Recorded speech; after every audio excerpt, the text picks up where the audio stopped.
مرحبا طلاب، شلونكم؟ أخباركم؟ وياكم زهراء الموسوي. راح أشرح لكم English Pronunciation in Use. طبعا هذا الكتاب مختلف عن ذاك الكتاب English Pronunciation in Use. هذا يكون مبتدئ، أوكي؟ هذا يكون elementary، ذاك يكون مستوى أعلى من عنده اللي أنا دا أشرحه. فراح أكتب على الشرح يعني العنوان الفيديوهات راح أكتب المبتدئ، أوكي؟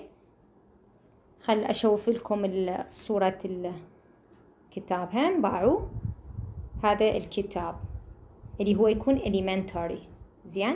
فراح أخلي لكم هاي الصورة elementary هم على شو اسمه الفيديو. أوكي، خلونا نرجع على اليونت 1، راح أشرح لكم إياه. خلينا نلقى. أوكي، هذا اليونت 1. هنا شو يقول لنا؟ how many letters have how many sound. how many letters how many sound. يعني احنا ايش كم صوت عندنا، ايش كم حرف عندنا، وايش كم صوت عندنا. شوفوا حتى الفنكة طفته على مودكم. زين، يقول how many letters how many sound. طبعا احنا باللغة الإنجليزية عندنا أحرف، يعني بكل اللغات عندنا أحرف وعندنا الصوت يكون مختلف عن الأحرف. يعني الأحرف الشيء اللي أنت تكتبه بالورقة، زين، الشيء اللي إحنا نكتبه، بس الصوت الشيء اللي إحنا نسمعه، ماشي؟ فهسه خلينا نشوف all section with this symbol are on the recording. ها طبعا دا يحكي لكم على الريكوردينج، أكو الصوت إله، فأنا ما راح أستخدم الأوديو، راح يعني أنا أقرأ.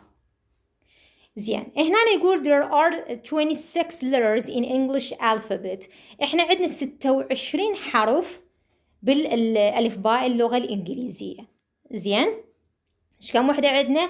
عندنا 26 حرف اللي هذني ذاكريهن، اللي هو A B C D E F G H I J K L M N O P Q R S T U V W X Y Z.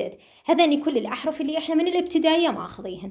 زين، هذني يسموهن letters، إن هذني يكونن أحرف اللغة الإنجليزية اللي هن 26 حرف. زين، الحرف مختلف عن الصوت. الصوت مثلا أكو أصوات باللغة الإنجليزية إحنا نسمعها بس ما إلهن حرف باللغة الإنجليزية. مثلا عندكم هسه أني بالهاي الأحرف اللي حكيتن، هم سمعتوا صوت تش؟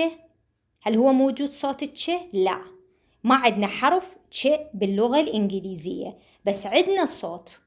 هل سمعتوا صوت الش؟ يعني سمعتوا أنا قلت لكم هسه بالأحرف موجود كان ش؟ لا، ما موجود، بس عندنا صوت الش. حرف ش ما موجود، بس صوت الش موجود. أوكي، فالأصوات مختلفة عن الأحرف. أوكي، زين، هسه هنا ايش يقول؟ من الأحرف اللي احنا شفناهن، هسه ما علينا بالصوت، دا نحكي عن الليرز، دا نحكي عن الأحرف. من الأحرف اللي شفناهن يا هن يكون الحروف العلة، ويا هن يكون الحروف الصحيحة. الحروف العلة اللي هن يسموهن vowel sound، اوكي، سوري vowel letters، اللي احنا دا نحكي عن الأحرف، ما دا نحكي عن الصوت، بعدين راح ندخل بالصوت. من الأحرف العلة شنو عندكم؟ عندكم ال A E I O U، هذني يكونن شنو؟ هذني حروف العلة.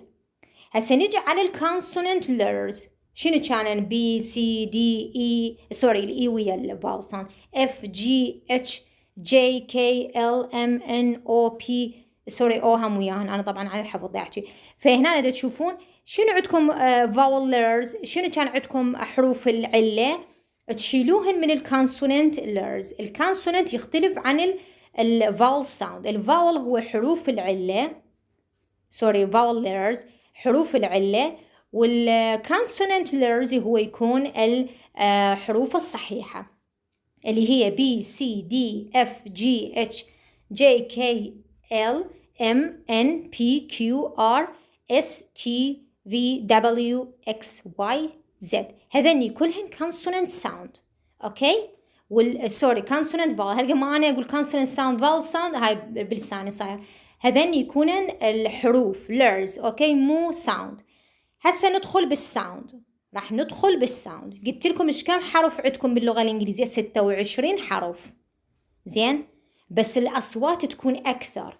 يعني إحنا الأحرف باللغة الإنجليزية أقل من الأصوات تكون أكثر، لأن إحنا صوت التش، صوت الشي، صوت الجي وإلى آخره، هذين الأصوات ما موجودة كأحرف باللغة الإنجليزية.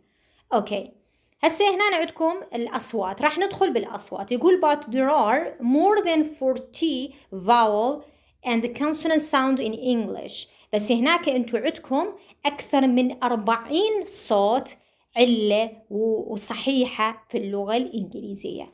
يعني هسه الفاول ساوند يتكون من هواية، مو بس هذا اللي شفتوهن ال A E I O U، هذا لا، هذا بس مجرد حرف. بس إذا ترجعون للأصوات بيهن كوما، هاي بعدين راح أشرح لكم إياه إذا هم موجود بهذا الكتاب. أوكي، بما يخص الكونسونانت ساوند، الأصوات الصحيحة أيضا هم هواية، اللي قلت لكم مثلا ش، التش، الج، الج، وبعد هواي أصوات إحنا ما عندهن إلهن حرف باللغة الإنجليزية. نوبات عندكم دا يقول لكم الأصوات متساوية مع الأحرف، يعني أنتوا الكلمة من تقروها نفس العدد مال الأحرف عندكم صوت تسمعون. مثلا كلمة best، إيش كم حرف بي؟ 4 أحرف بي، B E S T. زين، إيش كم صوت دا تسمعون؟ B A S T، يعني 4 أصوات دا أسمع، يعني عدد الأصوات متساوية مع العدد الأحرف. أوكي، أو مثلا عندكم الدنتست، دنتست يعني نفس الصوت اللي نسمعه، نفس الأحرف الموجودة، نفس الصوت دا نسمعه. مثلا 7 حرف بي، 7 صوت دا نسمع.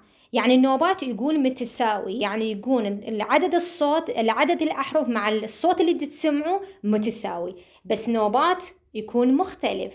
مثلا اكو نوبات الأحرف تكون أعلى من الأصوات، يعني الأحرف مثل هاي، يقول but sometimes the number of the sound is different from the number of letters.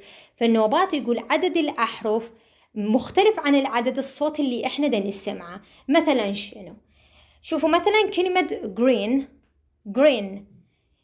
يعني انتوا دا تسمعون دا عندكم مش كم حرف، خلنا نحسبه G R E مرتين و N، يعني صار 5 أحرف. يعني ككتابة انتوا عندكم 5 أحرف. زين، بس إيش كم صوت تسمعون؟ green G R E N، 4 صوت. يعني الإي اللي هنا اللي مخليه مرتين متكرر نسمع الصوت واحد، فهنا صار عندكم 4 أصوات. ماشي، فيقول عدد الأحرف مو متساوي مع عدد الأصوات.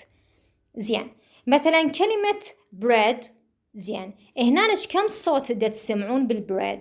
دا نسمع صوت الب ر إيه والدي، بس ككتابة إيش كم حرف عندكم؟ عندكم 5، بس من أسمع الصوت إيش كم صوت عندي؟ 4. شو دا تشوفون؟ فنوبات أكو كلمة أحرف مثلا ما موجودة، يعني متكررة بالكلمة مرتين متكررة، إحنا كصوت نسمعها مرة واحدة. ماشي، هسه نجي على كلمة listen. نوبات عندكم كلمة، زين هم عدد الأحرف مو متساوي مع عدد الأحرف. ليش؟ لأن عندكم مثلا أحرف تكون صامتة، يعني ما نسمع إلها الصوت. مثلا كلمة listen، شوفوا listen هنا التي الموجود وسط الكلمة ما يلفظ، يكون silent ما يلفظ، فهنا عدد الأحرف يعني ما متساوي مع عدد الأصوات. فهنا عندكم دا تشوفوا حتى بالجدول منضيكم إياه LISTEN، هذا كأحرف، بس من أني أجي ألفظه التي ما موجود، فهنا صار عندكم 5 أصوات و6 أحرف. ماشي، هسه نجي على كلمة sex. دا تشوفون كلمة sex اللي هي متكونة من 3 أحرف، بس كالصوت أنا من أريد أسمعه إيش كم صوت أسمع أكثر، لأن هنا الإكس يكون ك و إس. زين، sex ده يعني دا تسمعون أكثر من ما هو مكتوب، مثل كلمة sex. صحيح الإكس ينكتب حرف واحد، بس كالصوت هو بصوتين ك والإس. okay. We sometimes write the same sound differently in the different words. For example, مثلا عندكم نوبات نفس الصوت، يعني عندكم الصوت نفس الصوت، مثلا صوت الA بس بكلمات مختلفة يكون سوري هاي النت ما مطفيته. شوفوا نوبات عندكم شنو؟ الصوت مثلا الA اوكي بكلمتين مختلفات يعطي نفس الصوت. زين، يعني صحيح هي الكتابة تكون مختلفة، اللي مثلا خل أعطيكم إياه مثال، مثلا كلمة red وكلمة bread. زين، كلمة red وكلمة bread، شوفوا الA باثنيناتهم متكررة نفس الصوت ده نسمعه، بس بحالة الred تكون بس الA، بس في حالة البريد هو نفس الصوت ده نسمعه بس مستخدمين الإي والأي أوكي، بس هو كالصوت صوت واحد ده نسمعه bread bread red red bread. زين، الA نفسه يتكرر بكلمات مختلفة، بس شنو مثلا الأحرف مختلفات يكونن، مثلا عندكم من هنا بالريد بس الA مستخدمة، بس بالبريد نفس الصوت منطي بس الأحرف مختلفة، مثلا E و A مستخدمين سوا. اوكي، هسه هنا نقول sometimes two words have the same pronunciation but a different spelling. نوبات عندكم كلمات اوكي شكلهن مختلفة، شكلهن مختلفة كشكل مختلف كأحرف المستخدمين به مختلف، بس البرونانسيشن بس الصوت من لفظه هو نفسه. مثلا كلمة know يعني واحد يعرف، هو فعل يعني يعرف، وكلمة no باعوا شكلهن مختلفات بس يعطي نفس الصوت من لفظه. مثلا شو يقول do you know؟ هل تعرف؟ no I don't، لا ما أعرف يعني قصده. فهنا عندكم النو والنو نفس الصوت no نفس الصوت ينطي، بس الكلمات يكونن مختلفات، المعنى مختلف، الشكل مختلف، بس الصوت واحد. هذا النوع من الكلمات يسموهن homophones. اوكي، خاف يسألوكم عن الهوموفونز. And sometimes two words have the same spelling but different pronunciation. هسه نوبات عندكم الكلمة هسه بالعكس، الكلمة نفس الشكل، الكلمات نفس الشكل، شكلهن واحد بس البرونانسيشن الصوت مختلف. مثلا كلمة read في حالة المضارع ينطي صوت read، بس في حالة الماضي يعطي صوت read. اوكي، بس هن شكلهن اثنيناتهن نفس الشيء.